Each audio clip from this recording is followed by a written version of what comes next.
It's very appropriate that on this Wednesday, when we're considering the last part of the third luminous mystery of the Proclamation of the Kingdom, that we have the gospel that we do, which addresses some of the topics that we've talked about, beginning with the authority over unclean spirits to drive them out, and the fact that we just ended a series on Sunday on the spiritual combat. So this last part of the proclamation of the kingdom of God has to do with the spiritual combat, and the way we want to begin with is the concept of the kingdom of God, because not just because we're considering this mystery of the Rosary, but because it's all about the kingdom of God.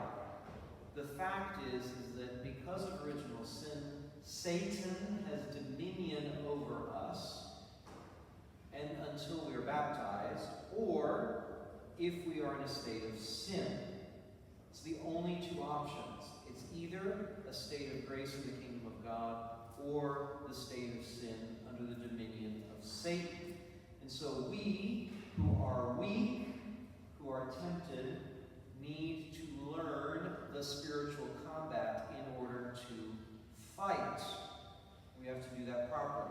But I think for a lot of people, there are some basic points to remember, not so much about how to fight, but how to not get into a fight unnecessarily in the first place.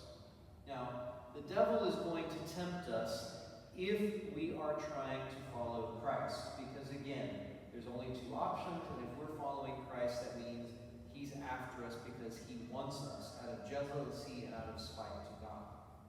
But there are things that we can do right off the bat to help. The first is to avoid the near occasion of sin.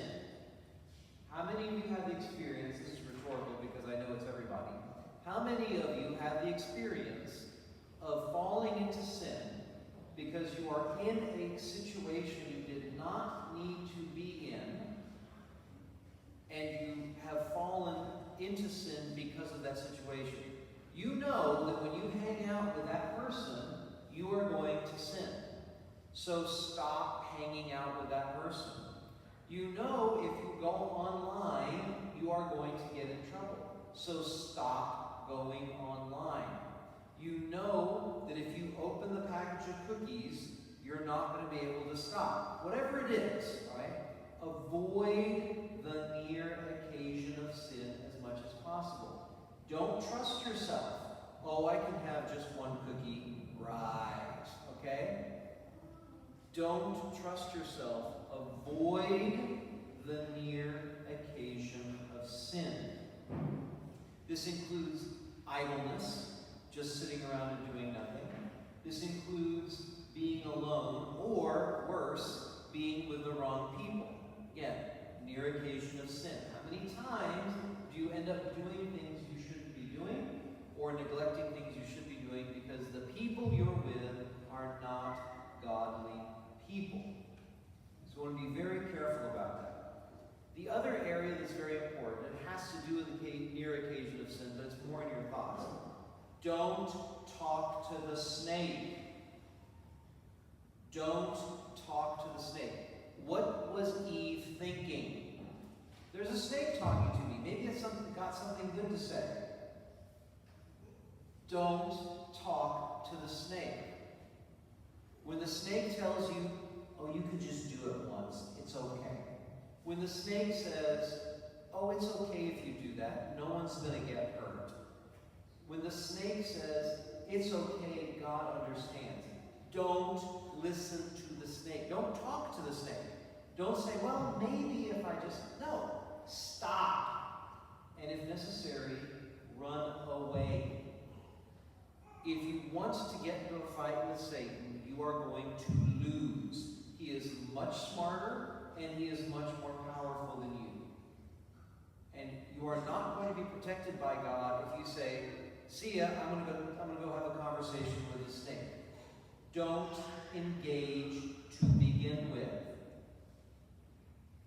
Stop putting yourself in circumstances. Stop rationalizing. Stop giving in. complicated situations you may not know the answer to, maybe. But in general, you know whether you should be doing something or not.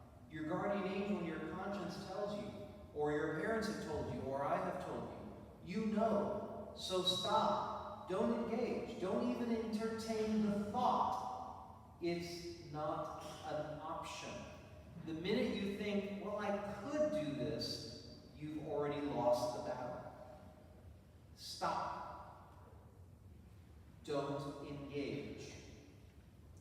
If you end up in the battle, then you need to engage your weapons. You need to pray.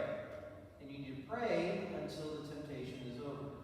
You need to use your sacramentals. Holy water is very effective when combined with prayer and your own determination to not offend God. Fasting is very powerful. Use the things that God has given you. Use your weapons and continue the fight.